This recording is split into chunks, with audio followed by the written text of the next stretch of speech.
Tamam, məncə başlaya bilərik. Əvvəla qoşulduğunuza görə təşəkkür edirəm. Deməli, bu aralar elə ki, advanced leveldə demişdim, beginner leveldə elə ki, hələlik mən keçəcəm. Müəllimin işi var, həmçinin başqa müəllimlər də axtarırıq. Beginner level'a tapılıbdı, gələn həftədən başlayacaq. Sadəcə advanced qaldı. Advanced yəqin ki, Ələkbər müəllimlə davam edəcəyik, hələ ki bilinmir. Ancaq hələlik mən keçəcəm. Ümumilikdə bugünkü dərsimizdə for, while, looplar falan haqqında danışacağıq. Keçən dərsdə yadınıza düşürsə if, else, else if falan yəqin ki danışmışdınız. Adətən mən əslində presentation göstərirəm, sonra presentation üzrə belə keçirəm, ancaq bu dərsliyi çatdırmadım presentation. Ona görə tam kodlar üzərində göstərəcəm. Deməli kodlarımıza qayıtsaq, birinci əvvəla yəni bilməyənlər üçün ümumilikdə mənim kodlarım necə işləyir, onun haqqında danışmaq istəyirəm. Ümumilikdə yəqin ki keçdiyiniz kimi ilk dərslərdə, yəni bits, stds, ++.h, ondan sonra mən define'ları. Əgər kimsə define nədirsə, yəni bilmirsə, əgər Əli Əkbər müəllim başa salmayıbsa, zəhmət olmasa chatda yazsın ki, yəni bilmirəm. Ümumilikdə kim vəbşə define nədirsə bilirsə, onu plus qoysun. Yəni mən başa düşüm, ümumilikdə bilirsiz yoxsa yox. Əgər bilməsəz başa salacağam. Hələlik də kodu başa salam. Deməli ümumilikdə başa salıb. Tamam. Ümumilikdə birinci define'lar gəlir. Yəni define'larda mən yazmışam int long, ondan sonra pair üçün sadəcə kiçik yazmışam. Ümumilikdə pair'i də başa salaram, əgər keçməyibsə. Ondan sonra all, məsələn sortun falan üçün istifadə olunur. Onu da yəqin ki keçməyibdi, hələ ki başa salacağam və s. Bunu yəqin ki bilirsiniz, yəni ki std yazılmasın.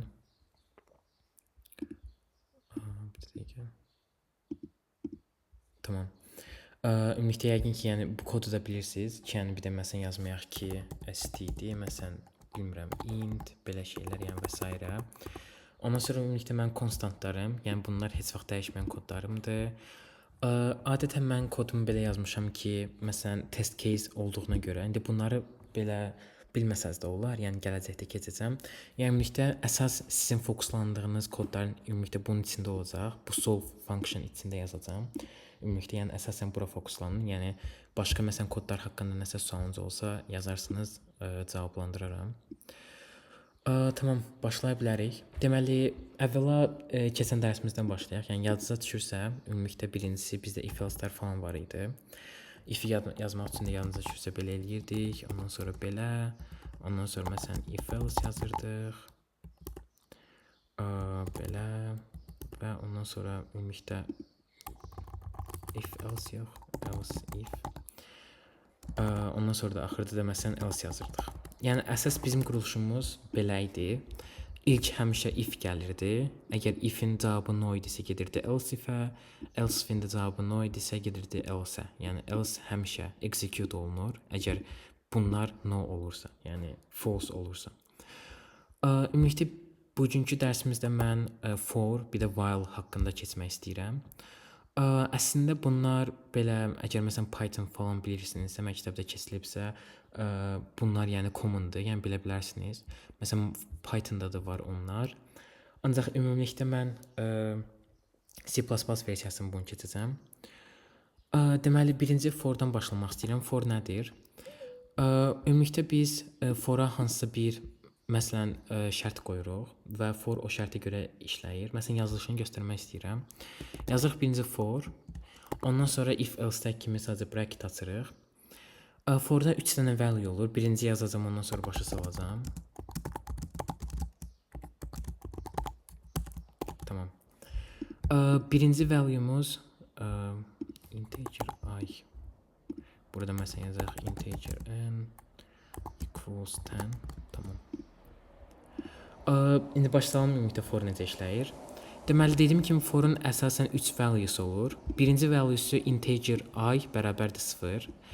I nədir? Bura əslində istədiyinizi qoya bilərsiniz. Məsələn, bura J da qoya bilərsiniz, bura K da qoya bilərsiniz. Yəni, belə bir şey də qoya bilərsiniz, fərqi yoxdur. Ancaq çox vaxt proqramistlər neyinlər i istifadə edirlər. Bunun isə səbəbi odur ki, yəni i hərfi belə keyboardda ortadadır. Yəni, daha məsələn çatmaq i hərfini basmaq asandır əslində. Eksperiment keçirdiblər. Buna görə də i hərfi istifadə olunur. Yəni çox tez basmaq üçün, yəni bildiyiniz kimi kompetitiv proqramingdə bizdə vaxt olur. Ondan sonra yəni ümumilikdə vaxtı çatdırmaq üçün belə ən optimalı həmişə istifadə edirik. Ona görə çox i istifadə olunur. Deməli, for-da birincisi biz i yaradırıq. Yəni məsələn o i-nin value qoyuruq. Tutaq ki, hal-hazırda bizə 0-dır. I-yə istədiyiniz value qoya bilərsiniz. Məsələn, olsun 0 yox, 10 olsun, bilmirəm 20 olsun, yəni fərq etməz. İndi biz 0 qoyacağıq.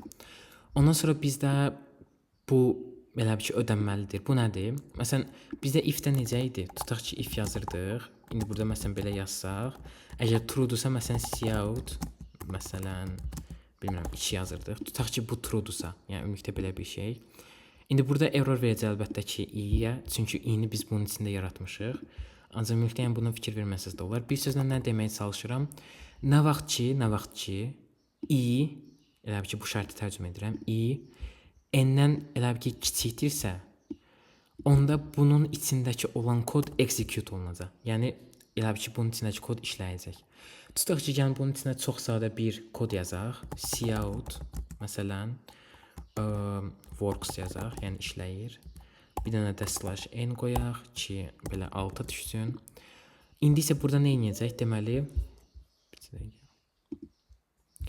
İndi isə bu kodumuz necə işləyəcək? Deməli, i-ni birinci 0 qoymuşuq deyənə i 0 olacaq və nə vaxt ki i n-dən balaca olacaq, bu avtomatik olaraq cout work verəcək. Yəni burada work yazılacaq. Bəs deyə bilərsiniz ki, bu həmişə belə olacaq, çünki yəni bu dəyişmir. Əslində for-da elə gəlib ki, dəyişir. Gördüyünüz kimi burada belə bir şərt var, ++i və ya bunu i++ da yaza bilərsiniz. Yəqin ki, Ələkbər müəllim başa salıb bu nə deməkdir. i++ nə edir? Məsələn, i-ni gedir, elə bir ki, tutaq ki, əgər bu 0 idisə, i++ olanda nə olur? 1 olur. Yenidən 2, yəni bir sözlə 1 artır. Bunu yəni başa düşəsiz deyənə belə də yazmaq olar. Məsələn, i bərabərdir, i+1. Yəni bu nə edir? Deyir ki, başladığımız i 0-dır. Nə vaxt ki n, yəni i n-dən kiçikdirsə, i-ni 1 artır və bu for-un içindəki yazılan proqramı elə bir ki, execute elə. Yəni elə ki, bu işləsin. Yəni bu ümumilikdə belə işləyir. İndi bu rahat görsənsin deyənə i++ yazılır çox vaxt və ya ++i. Çox da fərqi yoxdur. Yəni elə insan var ki, deyir ki, ++i yazanda daha sürətlidir. Ona görə yəni ++i yazıram mən. Ancaq əslində çox azdır, yəni fərqləri. Yenə də məsələn, artıq biz burada ++i yazanda nə olur? Elə bir ki, n-ə çatana kimi, yəni n-ə bərabər olana kimi bu proqram bunu ++ edəcək. Nəyə görə n-ə bərabər olana kimi? Çünki məsələn tutaq ki, indi 0-dır, sonra 1, 2, 3, 4, 5, artıq bu 10 olanda, yəni artıq 10 məsələn ondan kiçik deyil. 10 ona bərabərdir. Ona görə avtomatik olaraq for dayanacaq. Məsələn, gəlin bunu indi yoxlayaq. Proqramımız ümumilikdə necə işləyir? Məsələn, mən bunu run eləsəm, burada görsənəcək. Gördüyünüz kimi nə oldu? 1, 2, 3, 4, 5, 6, 7, 8, 9, 10-dan elə bir ki, works yazıldı. Yəni gördüyünüz kimi, neynədi? 0-dan başladı. Nə vaxt ki, i n-dən kiçikdirsə, work-u cout elə. Və ya məsələn, n-i gəlin dəyişdirək, tutaq ki, 10 yox, məsələn 20 qoyaq. Onda nə baş verəcək? 20 dəfə sadəcə work yazılacaq. Yəni belə bir şey. Əlbəttə ki, yəni bunu məsələn sadəcə tutaq ki, i 0 olmasa da olar, məsələn 10 da olsa olar, məsələn 10-dan olsa artıq 9 dəfə olacaq, gördüyünüz kimi. Nəyə görə 9 dəfə? Çünki artıq 20 olanda bunu saymırıq, yəni 19-a kimi gedir. 20 olanda artıq işləmir, niyə? Çünki bura true olmur. Ki 20 olanda da işləsin, sadəcə bura bərabər qoyuruq. Bərabər qoyanda artıq neçə dəfə olacaq? 10 dəfə. Məsələn, yenidən run edək. Yəni gördüyünüz kimi 10 dəfə olur. Ümumilikdə belə daha yaxşı sayını görəsiz deyənə belə bir şey də eləmək olar. Məsələn, deyirik ki, i 0-dır. I n-dən kiçik və ya bərabər olana kimi bunu işlət və hər dəfədən i-yə 1 üstə gəl. Və bu səfər cout-da works yox. Məsələn, i-ni çap edə bilərik. Yəni, i bizdə neçədir? Məsələn, tutaq ki, indi mən kodumu run eləsəm. İndi gəlin bir dənə də belə bir şey qoyaq ki, daha yaxşı görsənsin. Tamam. Yəni görürsüz, birinci i neçə idi bizdə? 0. Sonra 1, 2, 3, 4, 5 və 20-yə kimi gedir. Burada 21 dənədir gördüyünüz kimi. Yəni ümumilikdə bunların hamısı 21 dənədir. Çünki 0 da var. Məsələn, əgər mən bunu belə silsəm 20 dənə olacaq və gördüyünüz kimi bunu siləndə nə olur? Yəni bərabər işarəsini sildim, nə oldu? 19-a kimi getdi.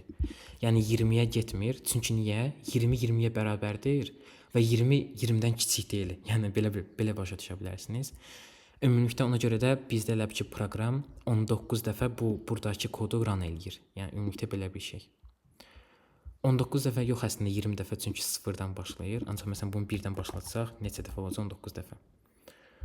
Bunun haqqında kimsə nəsə sual var? For haqqında.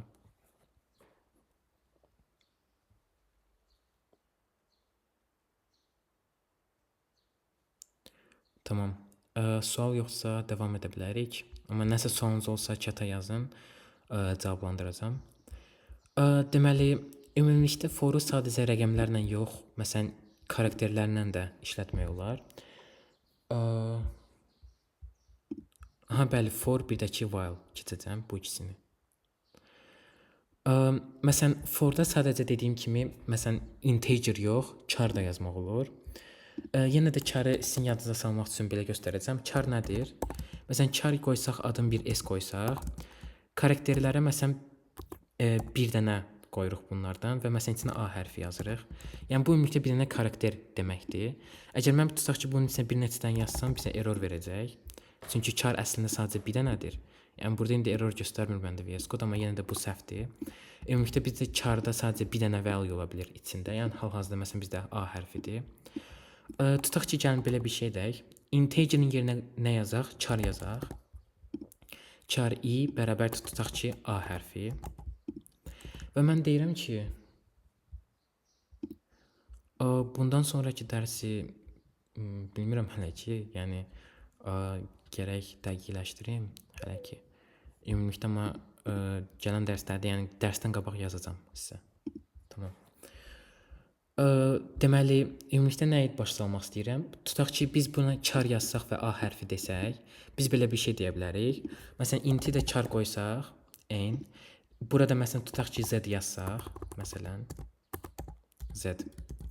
Bu nə baş verəcək burada?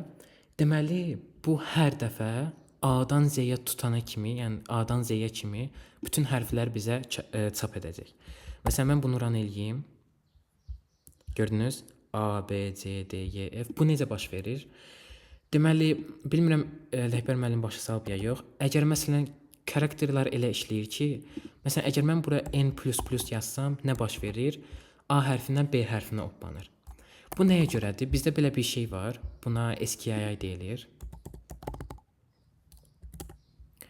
Bunu web development dərslərində də keçmişdim. Məsələn, yaxşı görsənəni bunu götürə bilərik. Deməli, bu necədir? Karakter yazanda, char yazanda bunu avtomatik olaraq rəqəmə çöndərir. Məsələn, tutaq ki, biz yazsaq char s bərabərdir məsələn z. Bu nə edir? Məsələn, üstündən tutsaq. Aha, gördünüz 122 yazıbdı. Yəni char nə edir? Char bunu avtomatik olaraq int-ə çevirir və bunun bir value qoyur. Məsələn 122. İndi bizim SKI table'ımıza qayıtsaq, 122-ni tapsaq. Məsələn 122 gördük. 122 nədir? Z hərfi. Yəni ümumilikdə gördüyünüz kimi belə işləyir. Və ya məsələn A hərfinə getsək 97 yazıbdı. Bizə 97 nədir? Axtaraq 97-ni. Gördüyünüz kimi A hərfi. Ona görə nə vaxt ki biz yazırıq ki, məsələn n++, yəni n-in üstünə 1 gəl, nə olacaq? Bizə məsələn əgər n 122-dirsə, 123 olacaq və bizə bunu qaytaracaq. Məsələn, gəlin yoxlayaq. Tutaq ki, hələlik foru silim. Yəni, kommenti alım. Foru kommenti alsam, cout n yazsam. Məsələn, fikirləşə bilərsiniz ki, z olacaq. Ancaq əslində mən məsələn run eləsəm. Gördünüz? Bracket. Niyə? Çünki n-in üstünə biz gəldik. 122-nin üstünə gəldik 1, oldu 123. Və SKI koduna qayıtsaq 123 bizdə nədir? Gördüyünüz kimi bu bracketdir, yəni belə yaxınlaşdırım. Yəni gördüyünüz kimi tam bu bracketdən, yəni burada da tam bundan yaranır. Yəni ümumilikdə karakterlər belə işləyir. Char haqqında kiminsə nəsə sualı var?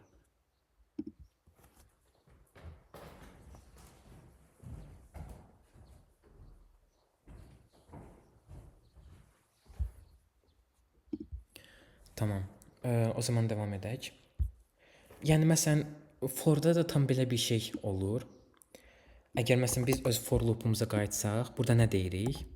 Deyirik ki, karakterimiz i a-dır və bu 97-dir.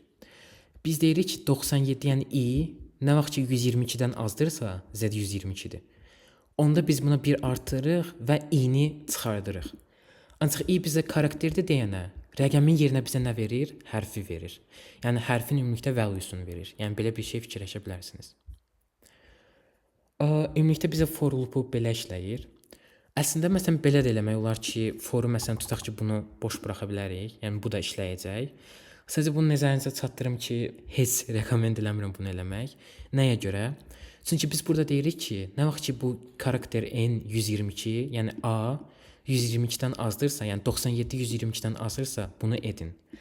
Və bu da həmişə yəni. Yəni biz demirik ki, plus plus i. Yəni artıq bunun value-sunu dəyişmirik. i-nin value-su dəyişmir.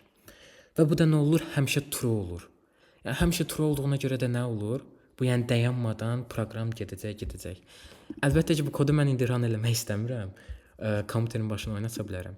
Yəni bu artıq infinity dayanmadan gedəcək. Və ya məsələn belə bir şey eləyə bilərik. Məsələn bura tutaq ki, plus i yazırıq.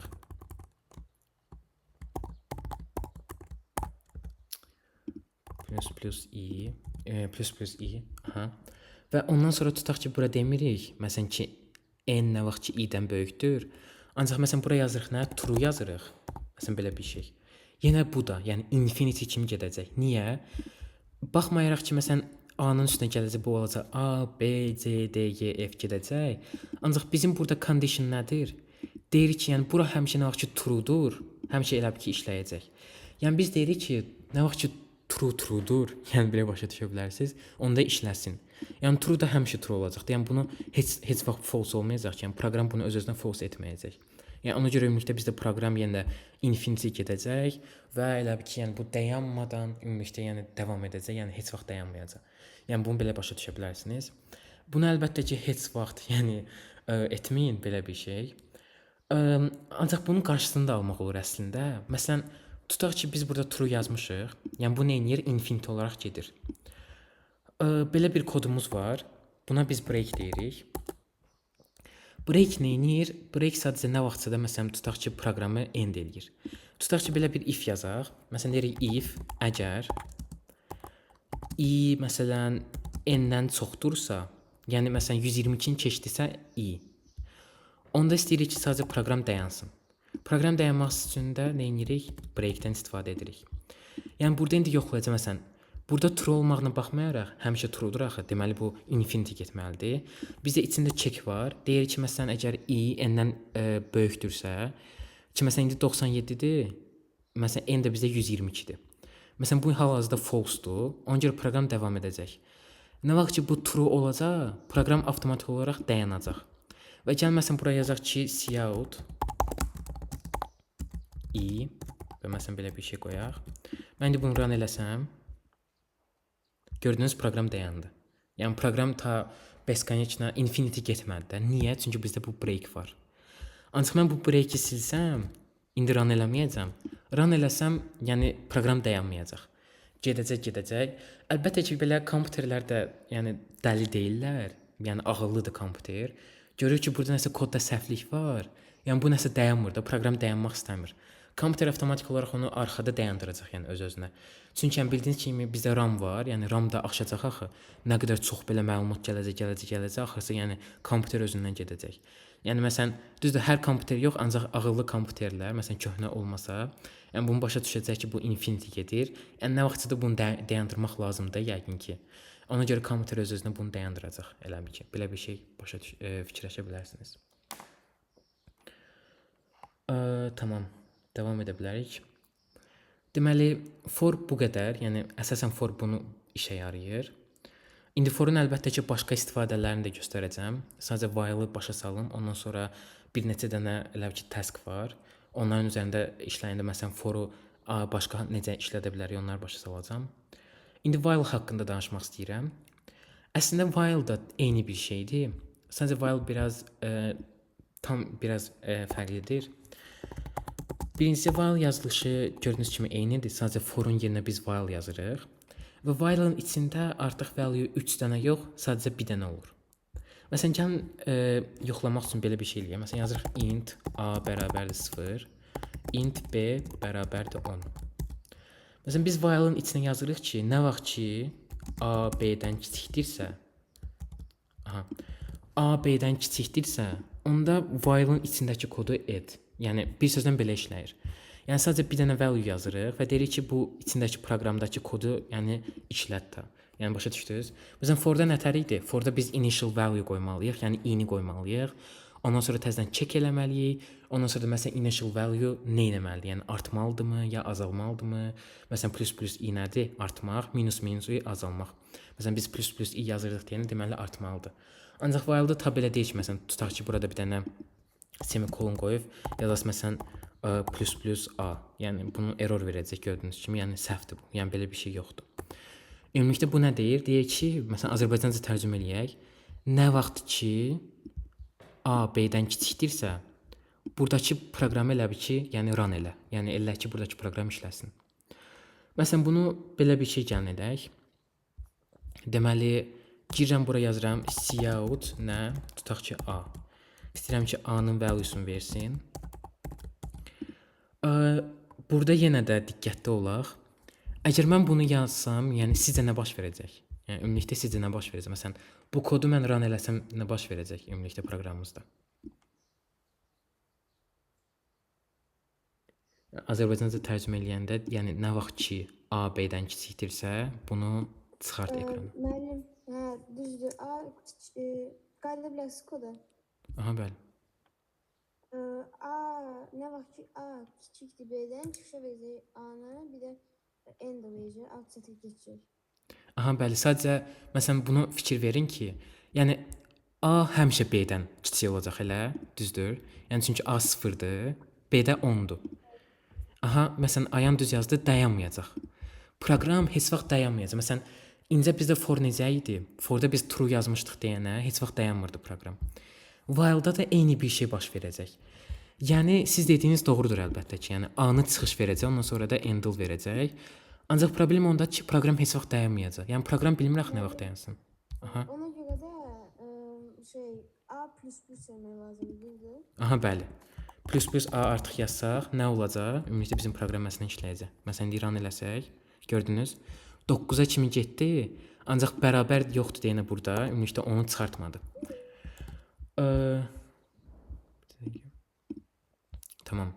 Məsələn, ayan da düz yazmışdı. Məsələn, əgər a-nı plus-plusa silsək, onda proqram infinity gedəcək. Yəni heç vaxt dayanmayacaq. Əlbəttə ki, buna da yəni diqqətli olun, belə bir şey heç vaxt etməyin.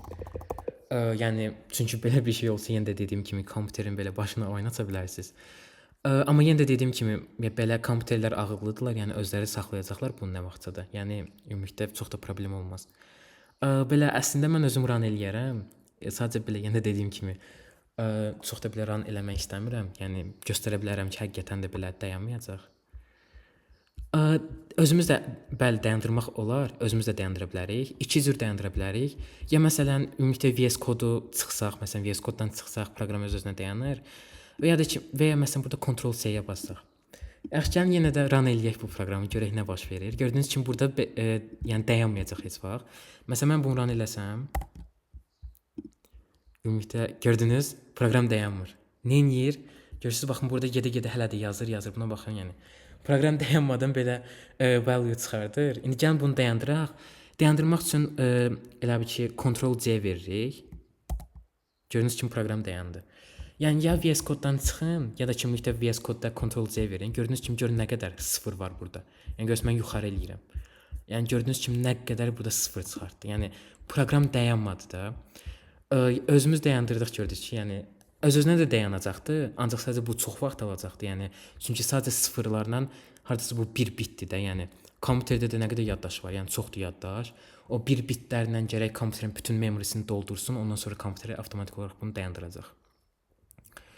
Gəlin bir dənə bu sıfırlar yaxşı görsənmir, bunu silim, yeni terminal açım. Yəni ümumilikdə dediyim kimi bu dayanmadan baş verəcək. Bunun qarşısını almaq üçün iki cür var. Biri məsələn incə dediyiniz kimi elə ki ümumilikdə məsələn plus a yazmaqla plus a yazanda nə olur? Artıq b-yə çatanda 10 olanda dayanacaq. Və ya incəki forda göstərdiyim kimi məsələn if yazıb, tutaq ki bura hansısa bir şey qoya bilərik. Məsələn a artıq b-yə bərabər olanda məsələn istəyirəm ki proqram dayansın. Yəni break yazırıq və yenidən run eləyəndə əslində bu da bir şey gedəcək, infinity gedəcək ki plus a yazmamışam. Məsələn bura plus a yazaq, tutaq ki yenidən məsələn proqramı run eləyək. Və ümumilikdə 9-a kimi gedir. Yəni nəyə görə? Çünki burada dedim a bərabərdir b. Məsələn tutaq ki b-ni məsələn tutaq ki burada bərabər də qoysaq, yəni artıq bu iş işləməyəcəkdir. Yəni nə mənada? Tutaq ki a bərabərdir b olanda, yəni fikirləşə bilərsiniz ki, artıq 10 da verəcək. Ancaq burada bizdə if var deyənə, yəni deyir ki, a əgər b-yə bərabərdirsə, artıq break elədi. Yəni tabi də göstərmə. Yəni göstərmə ki, məsələn onu ta çıxartma da ekrana. Çünki yəni biz deyirik ki, əvvəlcədən bunu break elə. Yəni ümumilikdə belə bir şey.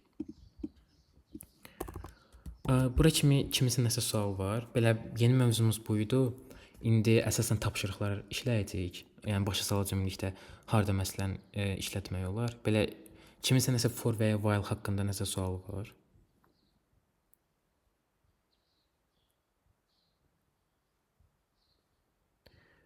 Tamam.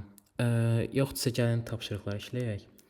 Deməli, Ələkbər müəllimin əslində öz tapşırıqları var. Sadəcə məndə müəllim, yəni olmamışım deyin Urfodan çox da belə tapşırıqlarım yoxdur məndə. Ümumilikdə belə bir şey eləyə bilərik. Məsələn, gəlin Gemini-yə gedək.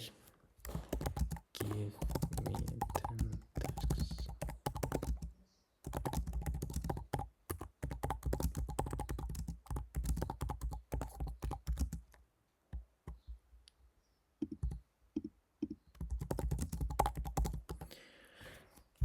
Buradan tapşırıqlara göndərsin. Məsələn, ümumilikdə əgər siz də özünüz belə tutaq ki, nəsə işləmək istəsəniz, məsələn, hansısa tapşırıqdan falan, istədiyiniz məsələn girə bilərsiniz Gemini-yə falan, istədiyiniz mövzunu yaza bilərsiniz və ya məsələn öz levelinizi deyin, o da sizin üçün belə linklər göndərəcək. Məsələn, tutaq ki, birinci gəlin tapşırığa girək. Bunu Azərbaycanca eləmək olur görən. Müəllim videoda niyə eləmirsiniz ki? Vicajda məndə şey yoxdur deyənə. Yəni qrupda qoy gör müəllim qoyubdu. Vicajda mən sualları yerləşdirmirəm deyənə heç vaxt. Məndə yəni sualların özləri yoxdur. Yəni axırıncı dəfə if else keçmişik. O da yəni Vicajda for while loopların şeyi yoxdur sualları. Əslində məndə olmalı idi. Qoy bir dənə baxım sizə deyim bir dəqiqə. Məncə burada olmalıdır. Data tiplər. Aha, dövrlər.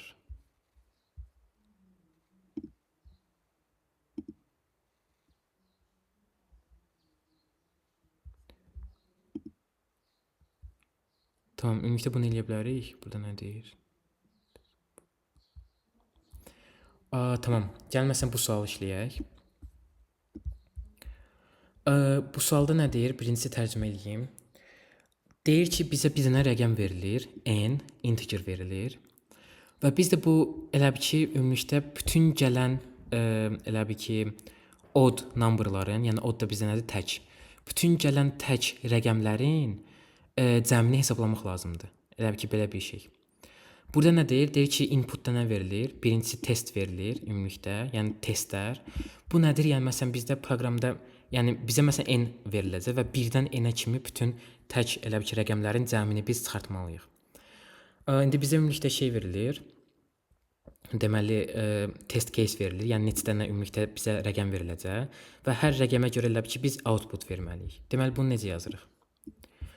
Məsələn, gəlin qayıdaq bizim solve-umuza.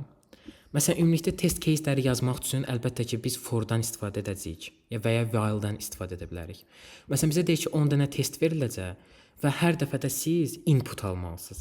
Yəni məsələn hər dəfə 1 almalıyıq, 3 almalıyıq və s. Bunu necə edirik? Birincisi bizə test case gəlir. Yəni yazırıq integer t və sin t yazırıq. Yəni ümumilikdə deyirik ki, səhv yazdım. Aha, yəni deyirik ki, bizdə integer t var və bizə nə gəlir? T gəlir. Yəni neçə dənə test case var, onun rəqəmi gəlir. Və ondan sonra biz nə edirik? Deyirik ki, for integer I bərabərdir 0, i t-dən az olana kimi plus məsələn i.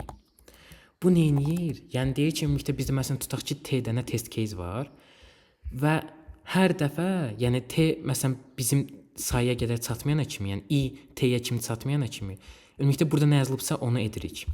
Məsələn burada indi 10 dənə test case verilibdir və 1, 2, 3, 4, 5, 6, 7, 8, 9, 10 dənə də gördüyünüz kimi test case verilibdir. Yəni gördüyünüz kimi belə. İndi bizə birinci 10 gəldimi? Test case gəldi. İndi bizə hər dəfə rəqəm gələcək. Rəqəmi necə götürürük? Forun artıq içində işləyirik. Çünki bizim test case'lərə görə işləyirik. Məsələn birinci gəlir bizdə integer n. Biz n-i götürürük. Məsələn ilk bizim test case nədir? 1. Və biz indi nə etməliyik? Ümumilikdə məsələn 1-dən 1-ə kimi olan bütün elə bil ki, tək ədədlərin cəmini çıxartmalıyıq. Məsələn, indi n gəldimi bizdə? Artıq belə bir şey eləyirik. Bir dənə gəlin integer saxlayaq. Məsələn yazaq sum, yəni cəm bərabərdir 0. Yəni başlayanda bizə sum neçə olur? Cəm neçə olur? 0 olur. Və indi isə 1-dən məsələn n-ə kimi bütün elə bil ki, tək rəqəmlərin biz cəmini hesablamalıyıq. Nə edirik? Yazırıq for və dediyim kimi neçədən? Int elə bil ki, 1-dən başlayaraq. Yəni yazırıq int 1, i bərabərdir 1 və hara kimi gedirik biz? Ümumilikdə məsələn elə bil ki, n-ə kimi gedirik. Deyirik ki, nə vaxt ki, i n-dən balacadırsa plus i. Yəni bu kod nə edəcək? Məsələn, tutaq ki, n əgər bizə 7 verilsə, 1-dən 7-yə kimi bütün rəqəmləri gəzəcək. Yəni 1, 2, 3, 4, 5, 6, 7 və s. Ancaq əslində burada bir dənə şey yerinə elə bir ki, baxaq. Deməli, burada mən kiçik qoymuşam. Yəni əgər bizdə n 7 olsa, i neçəyə kimi gedəcək? Əgər bizdə n məsələn burada 7 olsa, i neçəyə kimi gedəcək?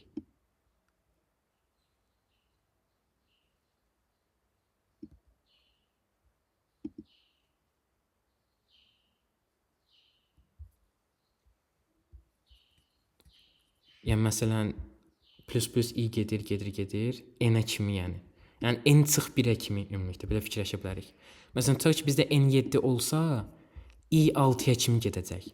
Niyə? Çünki burada bərabər yoxdur axı. Məsələn ancaq biz də istəyirik ki, 7-ni də sayaq da. Başa düşdünüz yəni? Yəni bunu başa salmaq istəyirəm ki, bu for loopumuz bizdə nə edir? Birinci i gəlir, yəni biz deyirik ki, i 1-dən başlayır. Ondan sonra n-ə kimi bütün rəqəmləri say. Yəni 1, 2, 3, 4, 5, 6. Ancaq i-miz 7 olanda bunu götürməyəcək. Niyə? Çünki 7 n-ə bərabər olacaq. Əgər n bizdə 7 olsa, 7 deməli n-ə bərabərdir. Ancaq burada biz nə deyirik? Əgər i 7-dən kiçikdirsə, yəni ümumilikdə bizdə 7-dən kiçik deyildə, yəni bunu götürməyəcək. Bunu da götürmək üçün nə edirdik? Sadəcə bərabər yazırıq. İndi artıq 7-yə kimi bütün rəqəmləri bizdə götürəcək. Ümumiyyətlə əgər nəsə başa düşməsəniz mənə deyin, yəni daha düzgün başa salım. Yəni ola bilər əlbəttə ki, başa düşməyəsiniz, yəni mənə deyərsiniz. Məsələn indi 7-yə kimi gedir. Bizə sualın şərtində nə istəyirdi? Deyirdi ki, bir dənə n rəqəmi veriləcək və 1-dən n-ə kimi inclusive, yəni n-i götürməklə bütün tək ədədlərin hamısının cəmini hesablayın. Ümumilikdə kimi yadına düşür? Yəni necə bilə bilərik ki, rəqəm təkdir yoxsa cütdür? Ələkbər müəllim bunu sizə başa salıb yoxsa yox? Rəqəmin tək və ya cüt olmağını.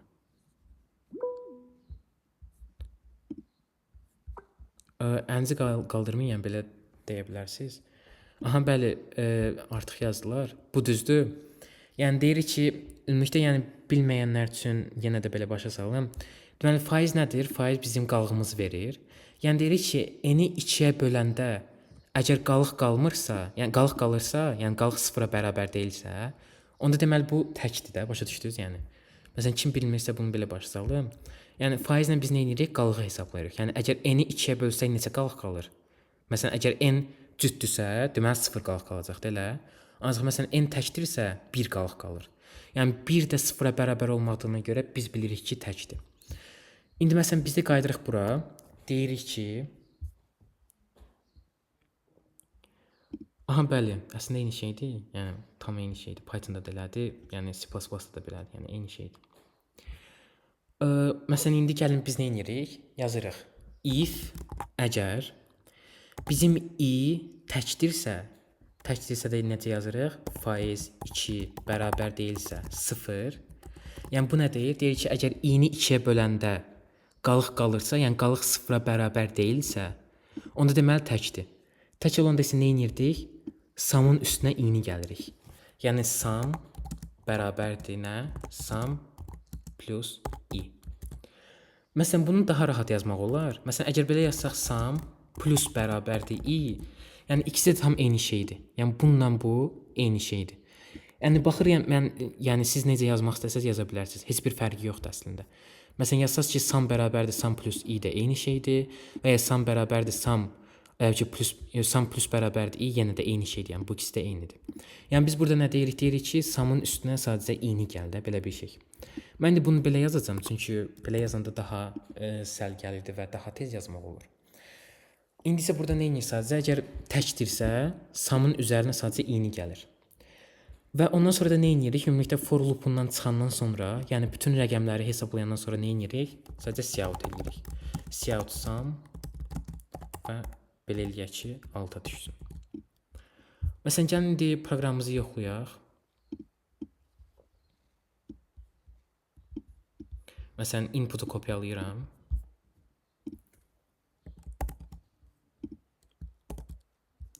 Gördünüz? 1, 4, 9, 16, 1, 4, 9, 16, 25, 36, 49, 64, 81, 100. Yəni gördüyünüz kimi eyni şeydir. Ümumiyyətlə bu proqram belə işləyir. Kimisə bu sual haqqında nəsə sual var ümumiyyətlə, yəni bu proqram haqqında.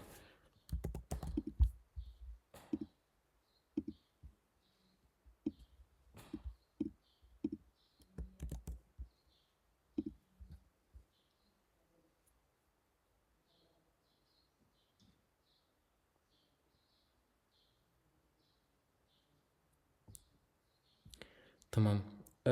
Sualınız yoxdursa onda davam edə bilərik. Bir də ki, kimsə istəsə yəni kodları falan göndərim. Yəni əgər kimsə istəyirsə qrupa göndərərəm, elə oradan kopyalayar. Yəni istəsəniz qrupa yazın. Davam edək onda. Gəlin başqa bir dənə də məsələyə baxaq. Görüm yaxşı məsələ nə var. Bu yox.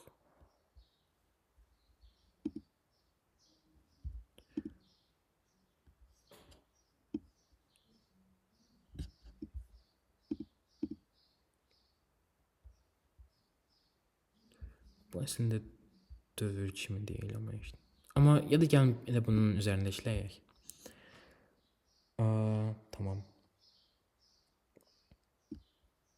Deməli, burada nə deyir?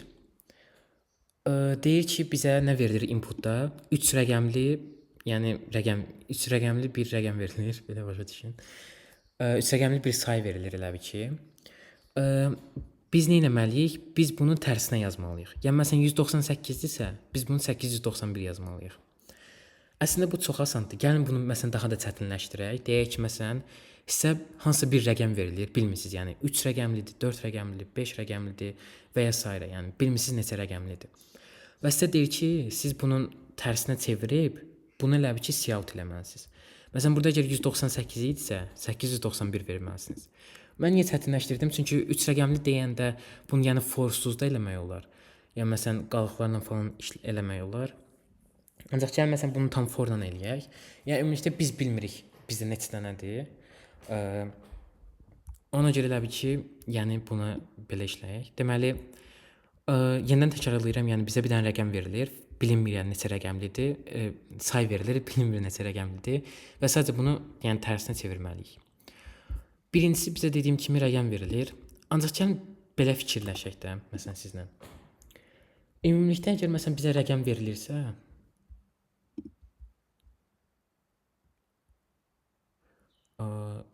n0 olan hər dəfə bölüb n-i bir artırıb sayını daxil. Əslində, yəni tam dəqiq başa düşmədim. Belə bir şey eləmək olar əslində. Məsələn, siz necə yazıbsınız? n0 0-a bərabər olmayanda. N faiz 10. Aha, bəli, mən onu deyirdim.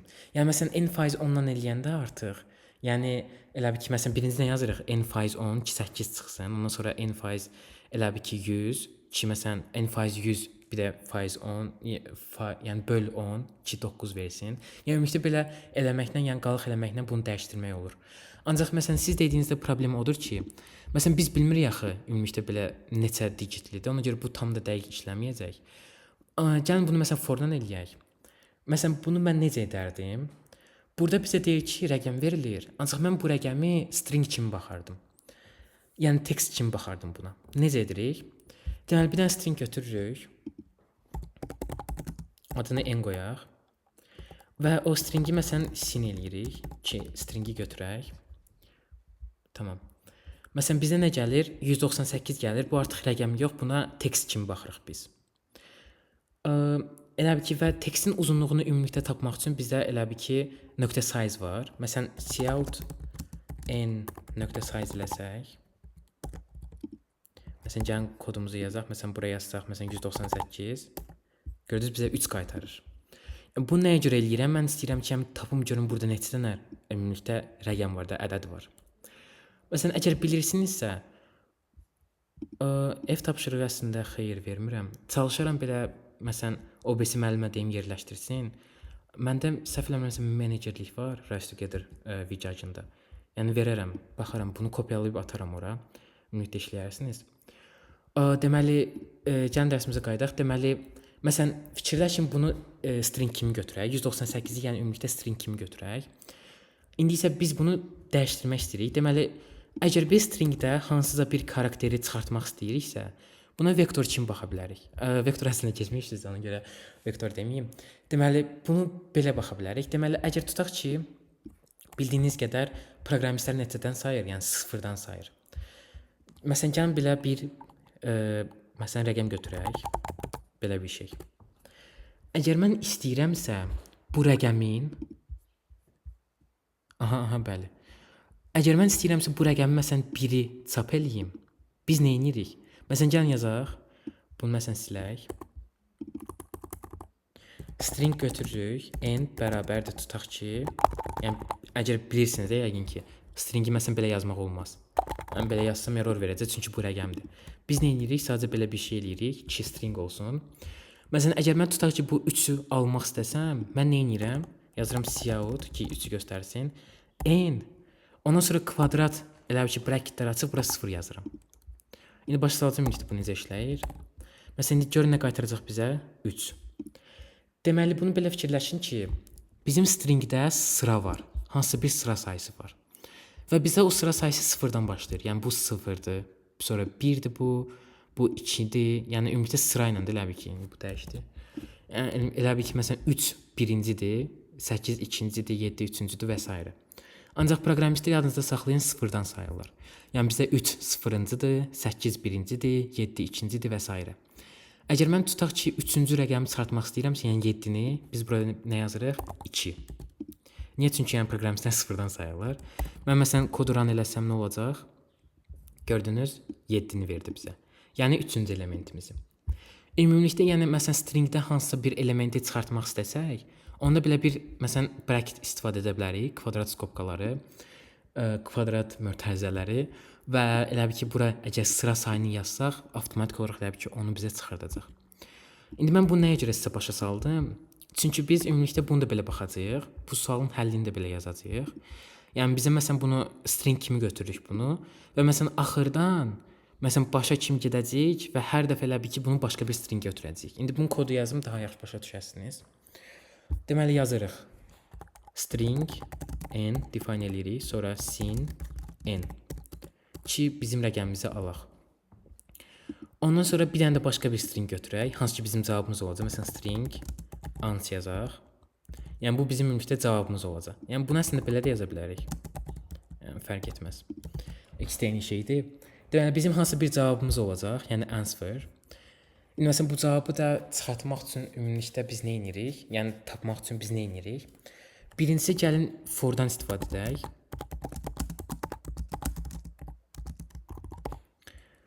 Ümumilikdə bizim forda default yazılaraq belədir, ancaq bizdə bu əlbəttə işləməyəcək. İndi başlayalım niyə? Answer yəni string götürmüşəm. Məsələn n bizim gələndi, n budur, yəni 198. Answer da bu olacaq, 891. İndi answer özümüz yazacağıq elə bil ki. Yəni answer cavab deməkdir. Yəni mən sadəcə answer yazmışam ki, tez getsin, başa düşdünüz yəni. Yəni məsələn gəlin belə siz yaxşı başa düşəsiniz belə eləyin. Yəni answer ümumilikdə stringdir. Yəni belə bir şey. Yəni kod deyil ans. Səhv başa düşməyin. Ans yəni hansısa bir stringin adıdır. Yəni burada n necə eləmişik, elə bir şey. Yəni elə başa düşə bilərsiniz. Aha, sağ olun. Deməli indi biz nə etmək istəyirik? Biz istəyirik ki, məsələn bu 8-dən götürsün və answera atsın. Məsələn tutaq ki 198-dirsə, for loop-u nə etsin? Birinci 8-i götürsün, bu answer stringinə əlavə eləsin, birinci eləsin, answer-da birinci qoysun. Sonra 9-u götürsün, answer-a atsın, sonra 1-i götürsün, answer-a atsın və s. Yəni belə bir kod yazmağa çalışacağıq indi. Bu kodda necə yazırıq? I-ni bizim sıra sayımız kimi götürə bilərik. Birincisi mən nə demişdimsə, biz istəyirik ki, axırdan götürsün. Əgər biz i-ni 0 qoysaq nə olacaq? Yəni birincini götürəcək elə. Məsələn birincini götürəcək, ondan sonra məsələn ikincini götürəcək. Bizə isə elə lazım deyil axı. Bizə lazımdır ki, axırdan götürsün və başa getsin. Ona görə bizdə i-nin value'su nə olacaq? Answer.size. Yəni məsələn answer yox, üzr istəyirəm. n.size. n.size bizə nə qaytaracaq? 198 üçün. Əgər 198 isə n.size yazsaq, neçə olacaq cavab?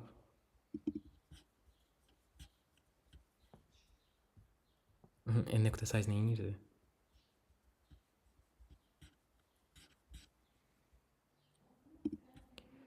n.size ümumilikdə stringin uzunluğunu tapırdı. Yəni 3 verəcəkdi cavabı. Yəni ümumilikdə məsələn n.size yazsaq, əgər bizim n-imiz 198-dirsə, bizə nə qaytaracaq? 3. Yəni çünki uzunluğumuz bizim 3-dür. Ancaq mən nə demişdim? Proqramistlər sıfırdan sayır.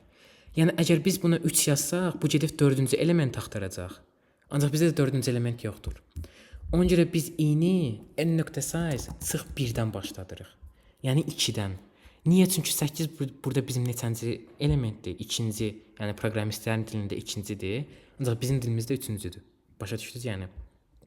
1 0-dır, 9 1-dir, 8 də 2-dir. Yəni sıra sayına görə desək. Ona görə həmişə i-ni başladanda n.size çıx 1-lə başladırıq. Ondan sonra nə edirik? Deyirik ki, əgər i-miz böyük bərabər də 0-dır, yəni biz istəmirik də mənfiyə düşsün. Yəni nə vaxta kimi davam edəcək? Birinci elementə çatana kimi. Bizə də birinci elementin elə bir ki, sırası neçədir? Gəl məsələn sizə rahat olsun deyin, mən bunu belə yazım. I yox, sıra qoyun. Məsələn sıra. Məsələn sıramız axırdan başlayırıq. Biz deyirik ki, sıramız yəni birinci elementə çatan kimi artıq da mənfiyə getməsin deyə. Çünki mənfi bir sıra yoxdur axı. Mənfi 1-ə getməsin deyənə, yəni biz yazırıq ki, əgər 0-dan böyükdürsə, onda yəni proqram işləsin. Yəni sıra nə vaxt ki 0-dan böyükdür və bərabərdirsə.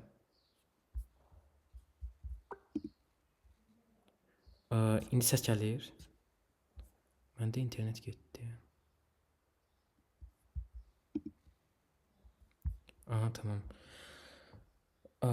Üzürlü sayın. Onda biraz dalğaydım. Yəqin ki səsim gedibdi. Deməli, ümumilikdə nə demək istəyirəm? Deməli, belə başa düşək ki, n.size bizdən neçəni qaytarır? 3-ü. Və 3-ü qaytarır deyənə, biz nə etməliyik sadəcə? Yəni bizdə 3-cü sıra yoxdur axı. Proqramistlər 0-dan sayır deyənə, bizdə 8 neçəncidir? 2-cidir. Yəni 0, 1, 2. 3-cü rəqəm yoxdur deyənə, biz həmişə n.size çıx 1 yazırıq. Çünki bizdə n.size nə qaytaracaq buna? 3 qaytaracaq. Bizdə isə yəni 3-cü, yəni sıra sayı yoxdur deyənə, 2-ci var da, çünki proqramistlər 0-dan sayır. Ona görə biz həmişə nə edirik? n.size çıx 1 yazırıq. Bu bizim sıra sayımızdır. Ondan sonra məsələn ümumilikdə nə edirik? Biz deyirik ki, sıfırdan böyük olana kimi sıra şən mənfiyə düşməsin. Niyə sıfırdan böyük bərabərə kimi? Çünki sıfır da bizdə neçəncidir? Birinci rəqəmimizdir. Yəni ona görə sıfırdan böyük bərabər olana kimi getsin. Yəni ki, mənfiyə düşməsin. Və biz nə edirik? Bizim elə bil ki, sıramızı azaldırıq. Yəni bildiniz niyə azaldırıq? Çünki biz axırdan gedirik axı. Məsələn bu 2-dirsə, biz yəni əgər çoxaltsaq 3-ə gedəcək. Bizdə də 3-cü yoxdur axı element. Yəni ona görə biz nə edirik? 2-isə azaldırıq 1, azaldırıq 0. Başa düşdünüz? Yəni ümumilikdə belə bir şey işləyir. İndi bu nə edəcək ümumilikdə? Bu yəni bizə gələn hansısa bir elə bil ki, rəqəmi onu başdan, yəni axırdan başa kimi elə bil ki, sıralayacaq. Gəlin məsələn hələlik göstərmək üçün mən bunu cout eləyim. Məsələn cout yazırıq nə? N bizə nə idi? 198. Və n-dəki hansısa bir məsələn rəqəmi çıxartmaq üçün nə edirdik? Kvadrat açırdıq, kvadrat yəni mötərizə açırdıq və ora sıra sayını yazırdıq. Bizdə isə bu sıradır. Ondan sonra gəlin bir dənə end line qoyaq. İndi proqramımızı işlətsək nəyə gələcək bizə? Proqramımız işləsə, 198 yazırıq. Gördünüz? 8, 9, 1. Gördünüz? Və ya məsələn gəlin 198 yazmaq başqa şey yazaq. Məsələn böyük bir rəqəm götürək. Yaxşı, böyük olmasın ki, başa düşək özümüzdə. Məsələn 1, 2, 3, 4 götürək. Bizə nə qaytarmalıdır? 4, 3, 2, 1. Gördünüz? 4, 3, 2, 1. Yəni çünki biz axırdan bunu sıralayırıq və deyirik ki, sıfırdan böyük bərabər olana kimi getsin. Bir dənə baxım sizin kodunuza bir dəqiqə. Bu işləyir. Ancaq mən şərti dəyişdirmişdim, yalnızca düşür. Burada deyir ki, 3, əgər 3 rəqəmli bir integerdirsə. Yaxşı, mən buna məsələn 4 rəqəmli versəm işləyəcək bu kod? Yox. Məsələn, gəlin elə sizin kodunuzda göstərim nəyə görə bu işləməyəcək.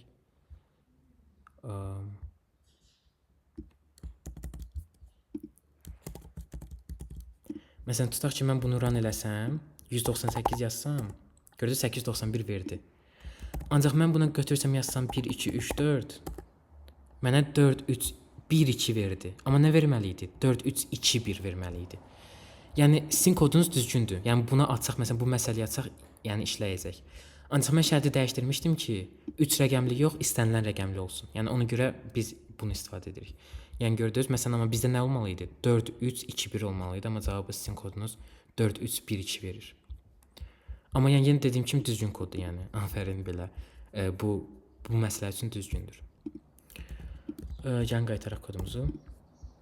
İndi isə bu nə edir ümumilikdə? Məsələn indi biz buna yenə də 4, 3, 1, 2, 3, 4 yazsaq bizə qaytaracaq 4, 3, 1, 2, 1. Ancaq bizdə outputda belə istəmir kodumuzu. İstəyir ki, belə yan-yana eləyək. Əslində bu answer yazmasaq da olar. Yan-yana eləmək üçün də nə edirik? Sadəcə yəni bunu belə silək ümumilikdə. Ondan sonra da məsələn təzədən yazaq. Məsələn 4, 3, 2, 1. Gördünüz 1, 2, 3, 4. Yəni gördünüz sadə. Bu qədər sadə. Yəni endline siləndə, endline yazanda alt-alta verirdisə, indi endline siləndə yəni heç bir aralıq yoxdur deyənə bitişik verəcək. Yəni bu qədər sadə. Ümumiyyətlə bu proqram haqqında kimsə nəsə sual var? Yəni burası sizin üçün çətin gələ bilər, ona görə zəhmət olmasa sualınızı verin. Yəni əmin olaq ki, tam düzgün başa düşdünüz.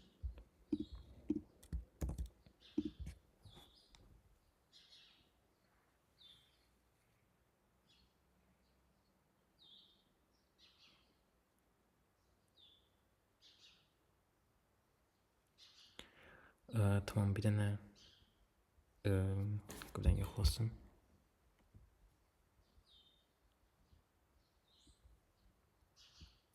Yəni bu yazdığımız kod bu sual üçün də işləyəcək. Wrong answer. Print number obtained after found first. Tamam. Bu sual da əslində fərqli idi. First and last digits. Amma yenə də yəni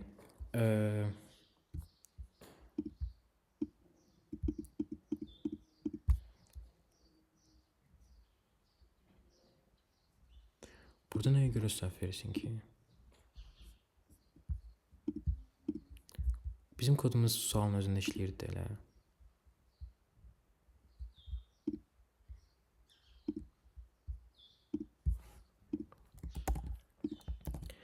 Tamam, ola bilsin biz şərti dəyişdirdik deyə nə proqram işləmədi. Yəni ümumilikdə bizim proqramımız nə edir? 3 rəqəmli yox, istənilən rəqəmli bir sual üçün ümumilikdə verir. Bəli, o da ola bilər əslində. Məsələn, ola bilsin test case'lərdə nəsə çox böyük veribdi.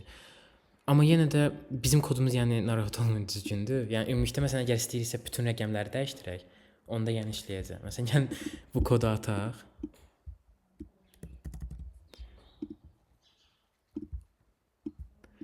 Yəni bu kod işləməlidir. Bu kod işləməsə deməli nəsə vicacıdadır problem.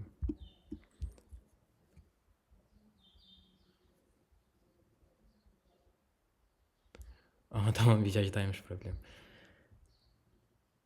Necə? Bizə dəqiqə yadıma düşdü əslində problem nədədir? Aha, indi yadıma düşdü. Deməli bu sualda lap əvvəl mən işləyəndə yadıma düşmür nə vaxt. Deməli məsələn burada 100 verirsə 001 olmaz, 1 çıxartmalıdır. Başa düşdünüz yəni? Çünki 001 şey deyil axı, rəqəm deyil. Bildiniz nəyə görə? Yəni bu əslində ona görədir. Yəni kodumuz ona görə işləmir. Məsələn burada bizim kodumuz nə qaytarır? 100 yazanda 001 qaytarır. Görürsüz belə məsələn yazaq. Ancaq bu proqram nə istəyir? İstəyir ki biz 1 qaytaraq. Çünki yəni 001 deyə rəqəm yoxdur. Yəni problem ondadır. Heç belə yəni narahat olmayın onun haqqında. Bu sual əslində dövrlərlə yəni deyil, yəni ki o 00 falan olmasın. Yəni nə edə bilərik sadəcə? Əslində onu da fiks eləyə bilərik, amma qalsın məncə vaxtımızdan da keçibdi. Yəni əsasən bizim proqramımız nə istəyirdi? Sadəcə istəyirdi ki, hansı neçə bir rəqəmli bir say versin. O rəqəmi də belə başdan yəni axıra kimi fırladaq. Yəni əsasən bizə lazım olan bu idi. Yəni başqa heç nə lazım deyil idi. Tamam, məncə yekunlaşdıra bilərik onda. Recording gedir. Recordingi paylaşacağam vaxtım olan kimi. Web development-dən 2 dənə recording paylaşmalıyam, riyaziyyatdan 2 dənə və buradan da 2 dənə. Tamam. Ümumilikdə kiminsə başqa nəsə sual var, ümumilikdə yəni hər şey haqqında ya bizim dərsimiz haqqında. Aha, siz sorun. Oldu, onda zəhmət olmasa yəni nəsə sualınız falan olsa, ya məsələn nəsə soruşmaq istəsəz mən yəni şəxsimə yazın, fərqi yoxdur. Yəni nə sual olsa olsun, başqa fənlərdən də yaza bilərsiniz. Yəni cavablandırmağa məmnun olaram. Oldu.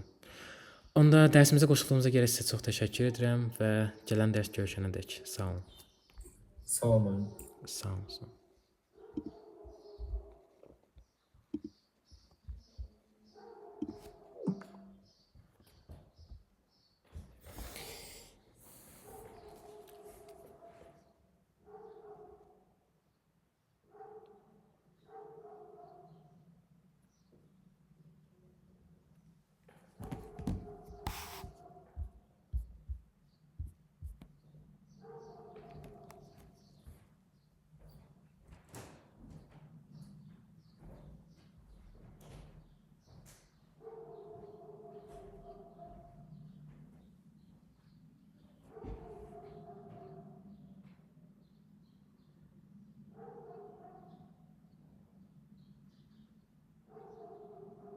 Herkese selam. Benim adım Orhan Rıza olsun.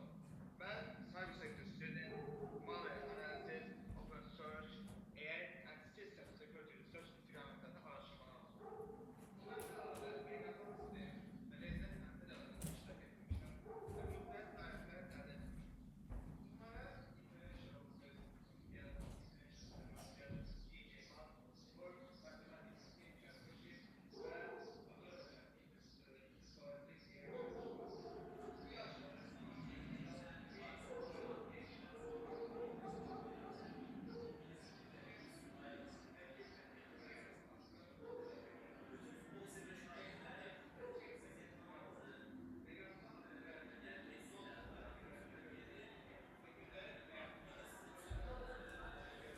Mathematics, Geography və Elə isə gəlin ilk öncə Kiev təkkəsinin namusunu dərindən araşdıraq.